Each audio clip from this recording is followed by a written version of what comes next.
जय हिंद मेरे प्यारे साथियों। मैं हूं नीरज। स्टडी पॉइंट छतरपुर की ओर से आज मैं आप सबके पास फिर से आया हूं।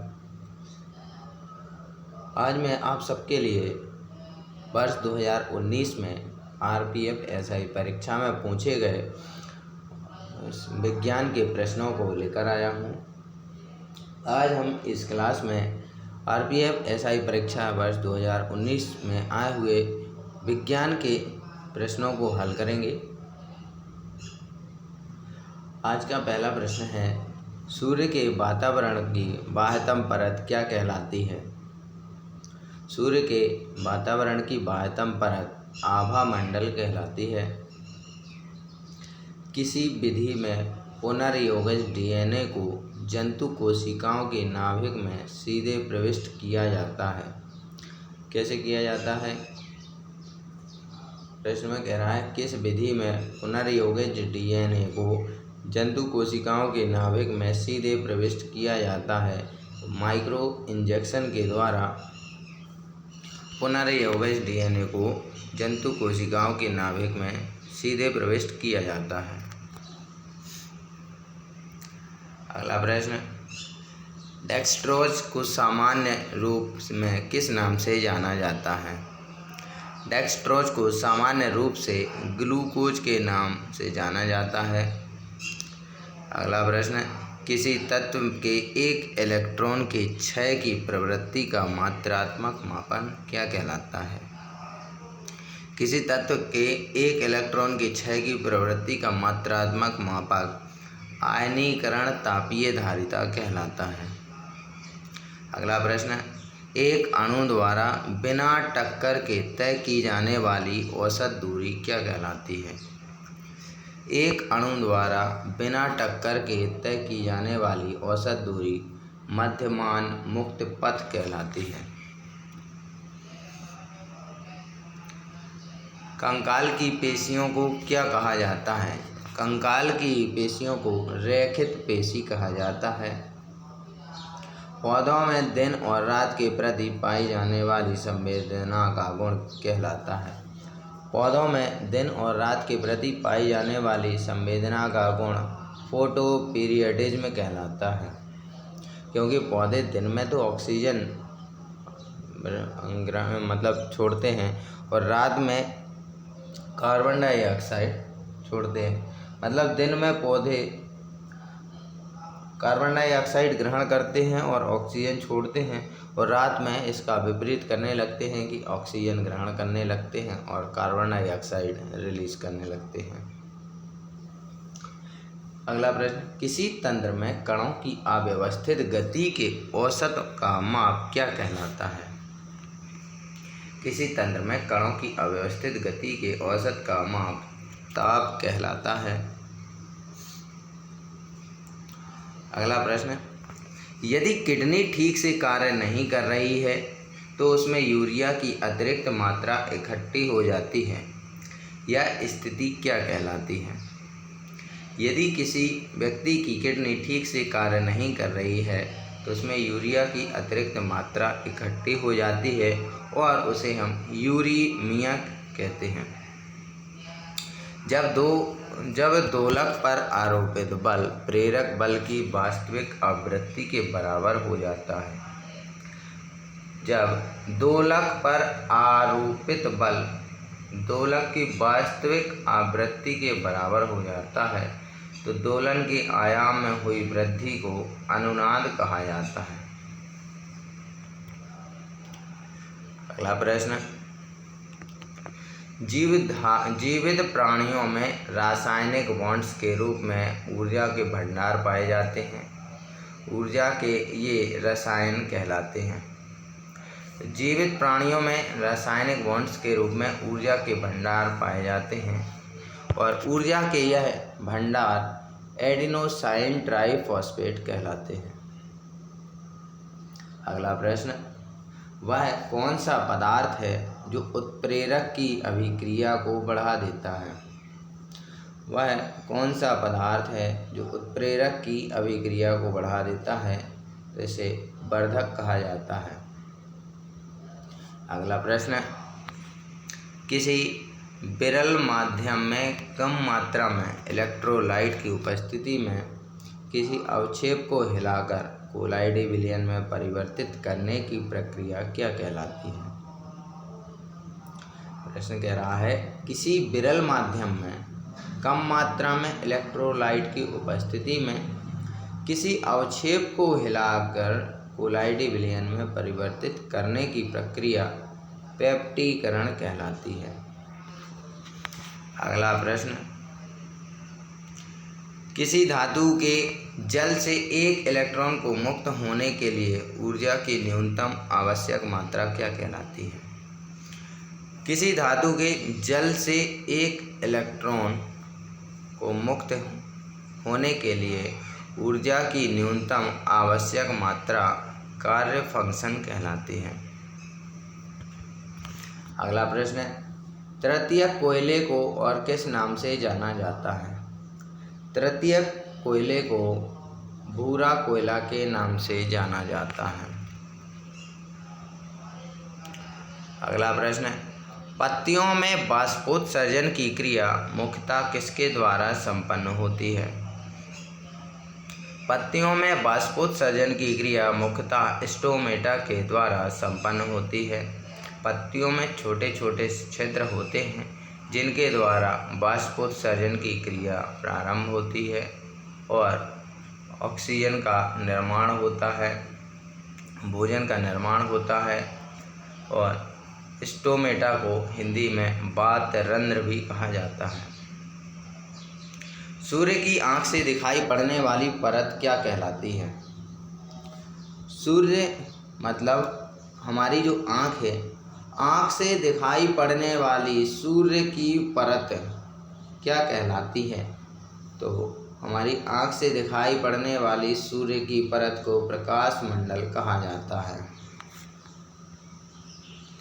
अगला प्रश्न है, किसी अवकारक मिश्रण के प्रति इकाई आयतन में प्रति सेकंड संघटनों की संख्या क्या कहलाती है?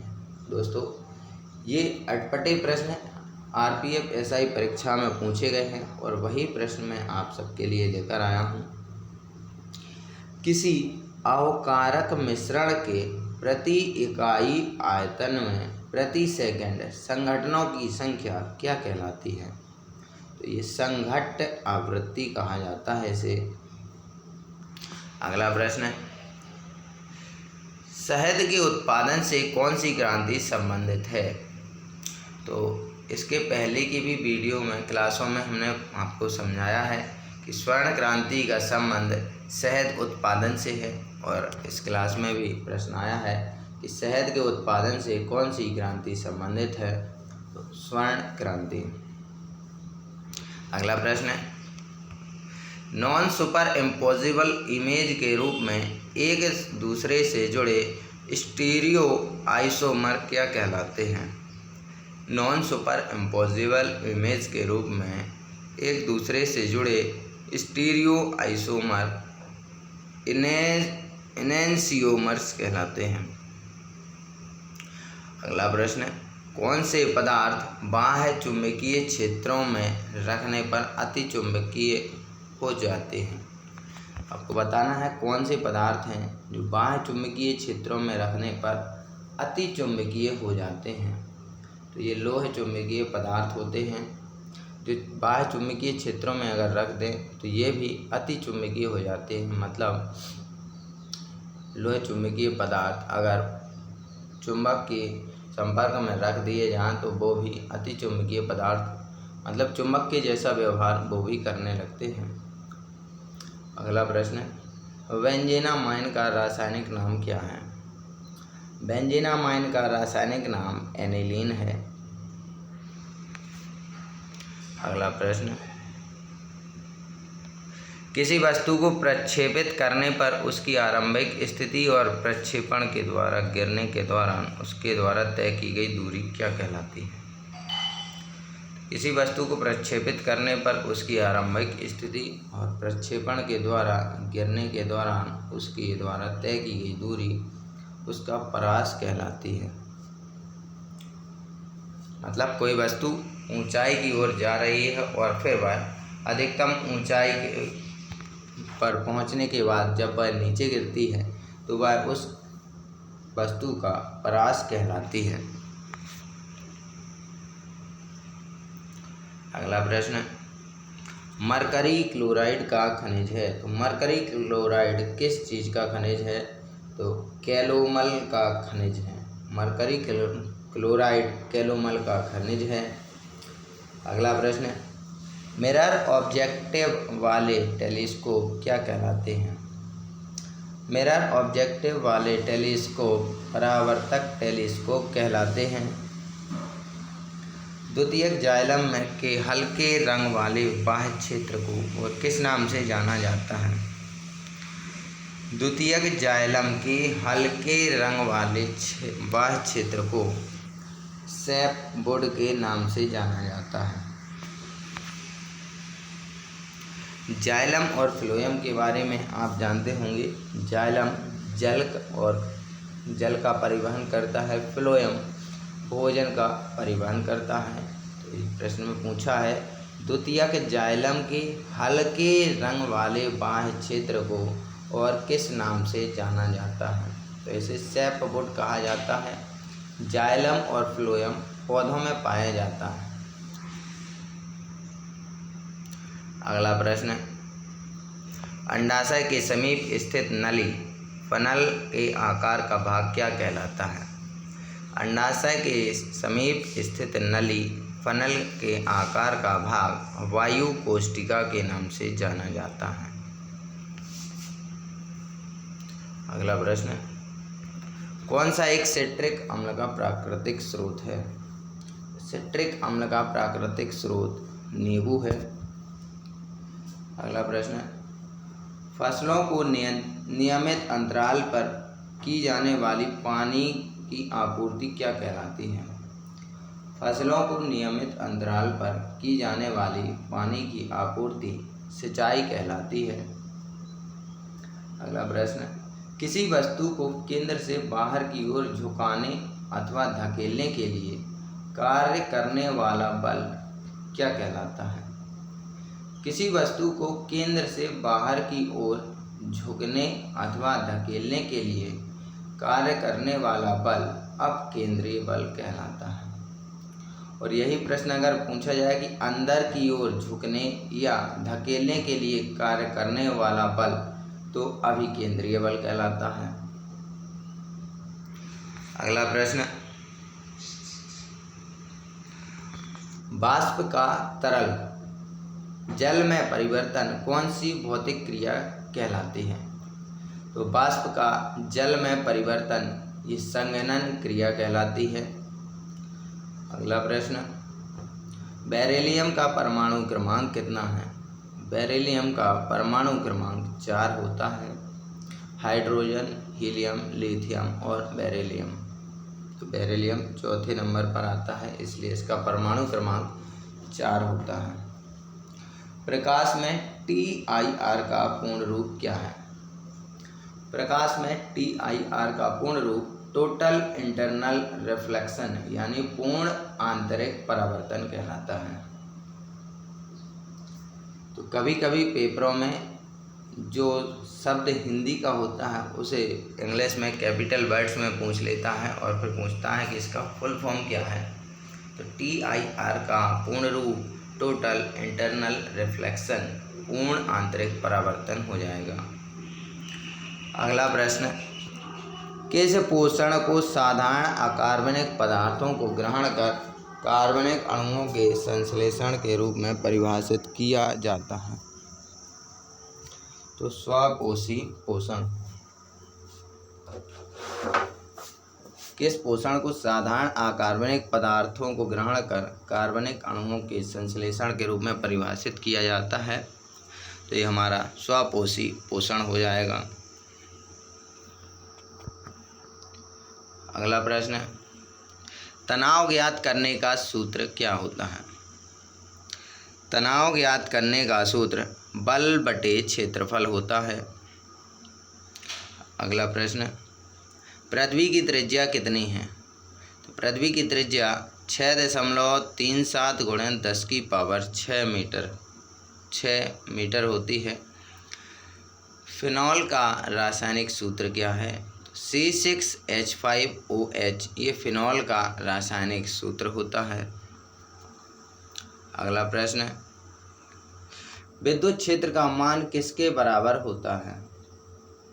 विद्युत क्षेत्र का मान विद्युत फ्लक्स के बराबर होता है, मतलब विद्युत फ्लक्स के बराबर होता है विद्युत क्षेत्र का मान।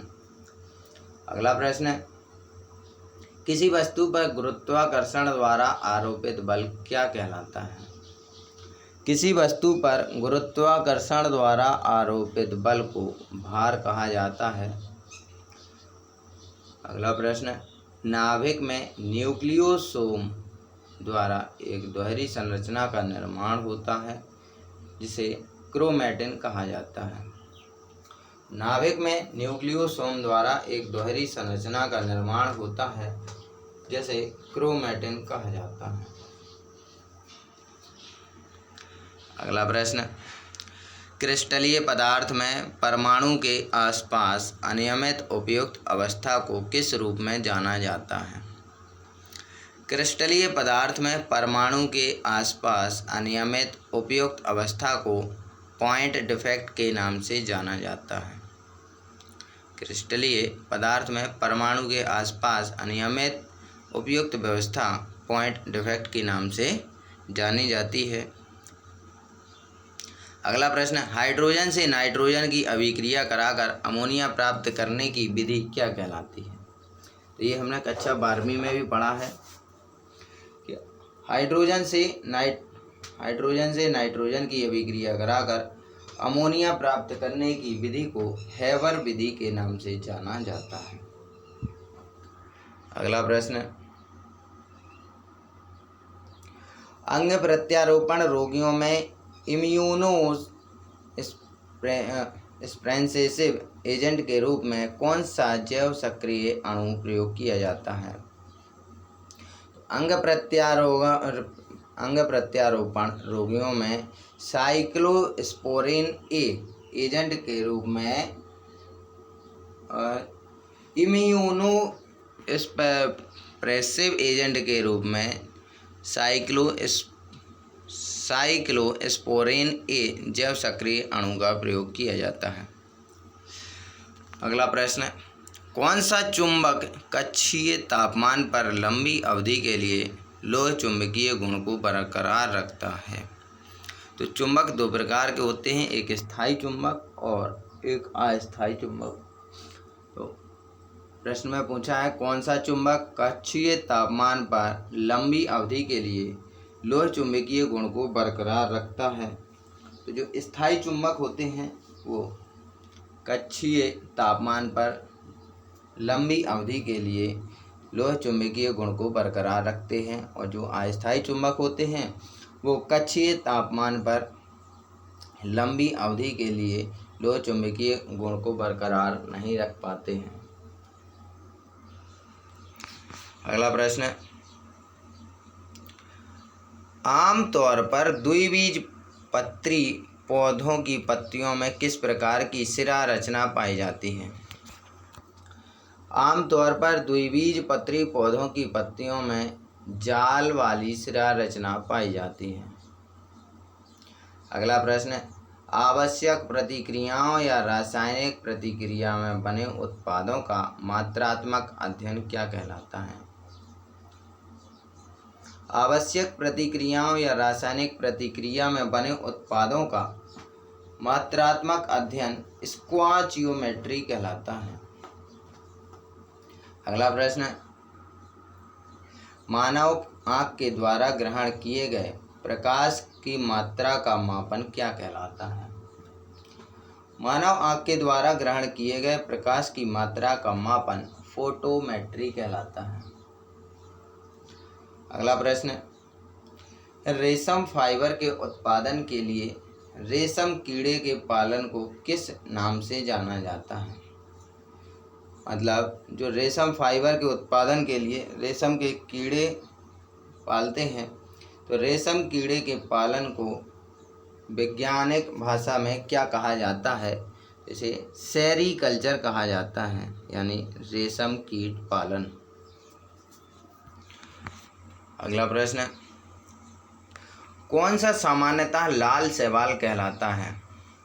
तो रोडोफिजी को सामान्यतः लाल शैवाल के नाम से जाना जाता है। अगला प्रश्न, किसको वुड स्प्रेट कहा जाता है? मेथनॉल को वुड स्प्रेट के नाम से जाना जाता है। अगला प्रश्न,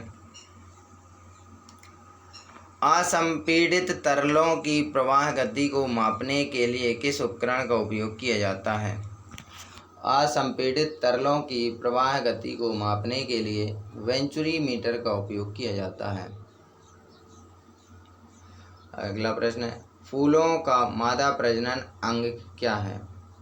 फूलों का मादा प्रजनन अंग जायांग होता है। अगला प्रश्न है, समान ऊर्जा वाली कक्षाएं क्या दर्शाती हैं? समान ऊर्जा वाली कक्षाएं डीजेनरेट को दर्शाती हैं। अगला प्रश्न, सेल में उसके बाहर और भीतर जल का प्रवाह बराबर होने पर सेल क्या कहलाता है? सेल में उसके बाहर और भीतर जल का प्रवाह बराबर होने पर सेल फ्लैसिड कहलाता है।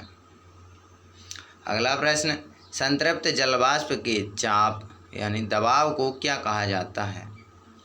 संतृप्त जलवाष्प के दबाव को जलीय तनाव कहा जाता है। अगला प्रश्न, डीएनए में विशेष स्थानों पर कट किसके द्वारा निर्मित होते हैं? डीएनए में विशेष स्थानों पर कट एंडोन्यूक्लियस के द्वारा निर्मित होते हैं। अगला प्रश्न, यूरिक अम्ल के ठोस कणों के जमाव के कारण हुई जोड़ों में सूजन को क्या कहा जाता है?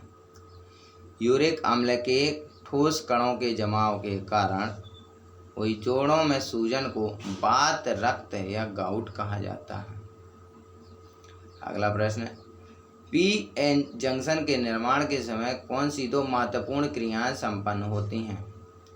पीएन जंक्शन के निर्माण के समय डिफ्यूजन और ड्रिफ्ट दो महत्वपूर्ण क्रियाएं संपन्न होती हैं। अगला प्रश्न, किस प्रक्रिया में सिस्टम अपने बाह्य के वातावरण से निरपेक्ष रहता है जिससे अवशोषित या उत्सर्जित ऊष्मा का मान शून्य होता है?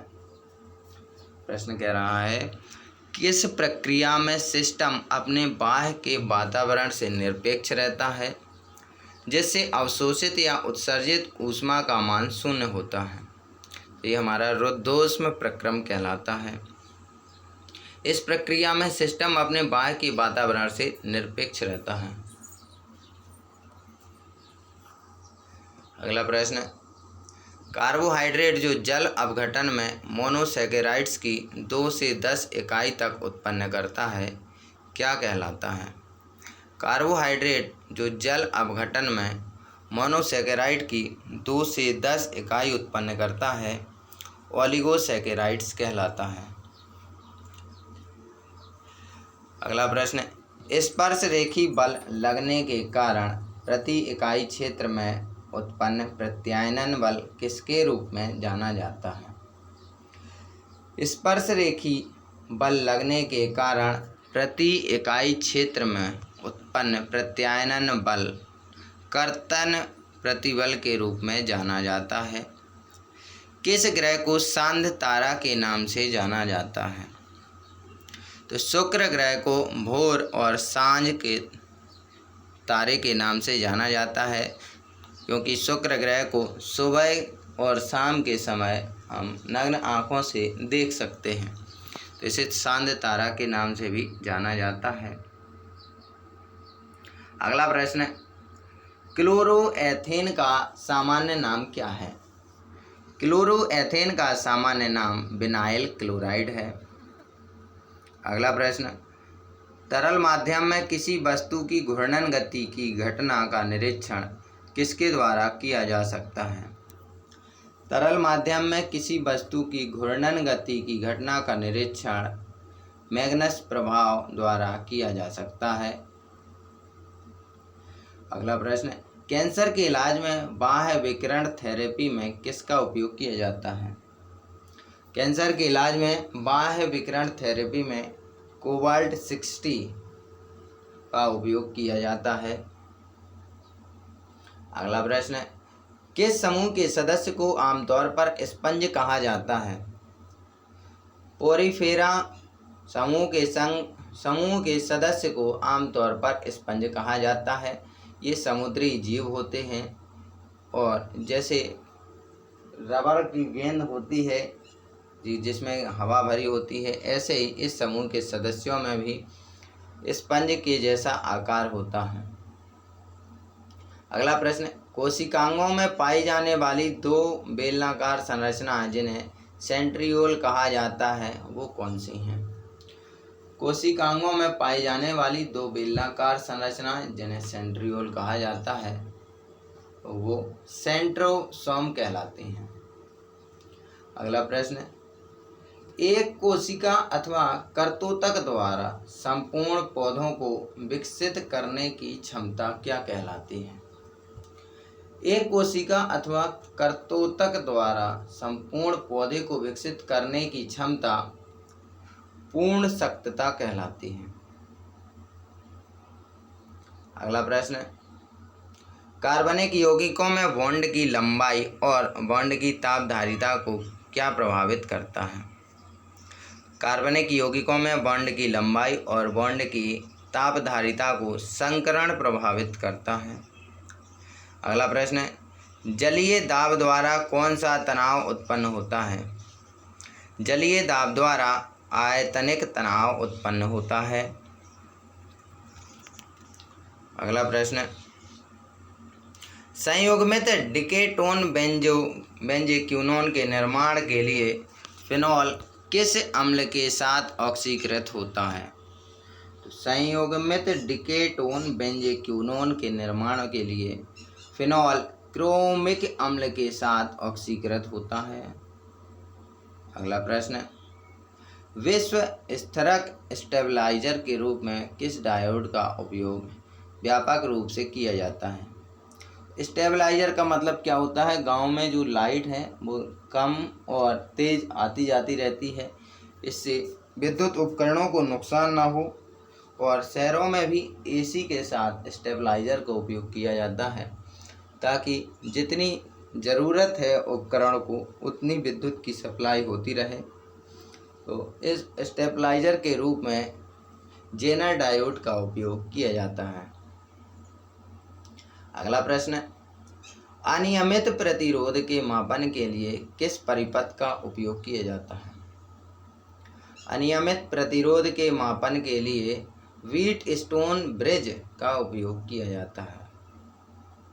अगला प्रश्न, कौन सा अंग आयनों को नियंत्रित कर रक्त प्लाज्मा को अत्यधिक अम्लीय अथवा क्षारीय होने से बचाता है?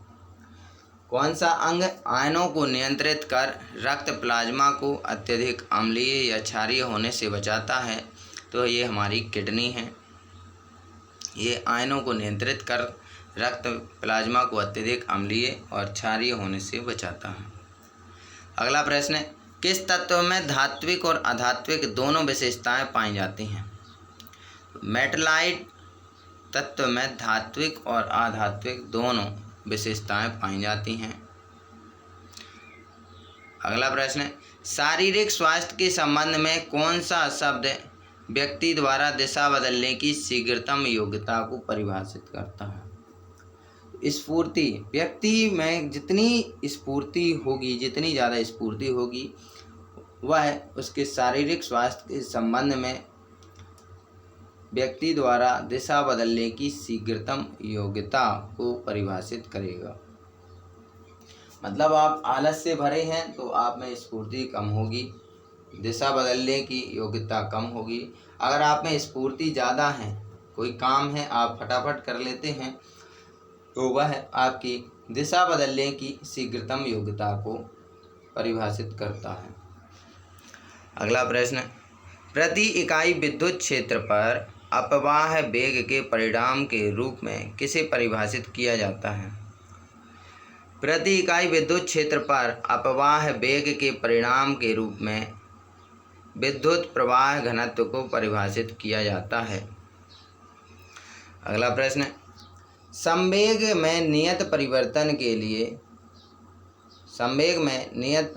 के लिए थोड़े समय के लिए कार्यरत एक भारी बल कहलाता है। संवेग में नियत परिवर्तन के लिए एक थोड़े समय के लिए कार्यरत एक भारी बल आवेगी बल कहलाता है।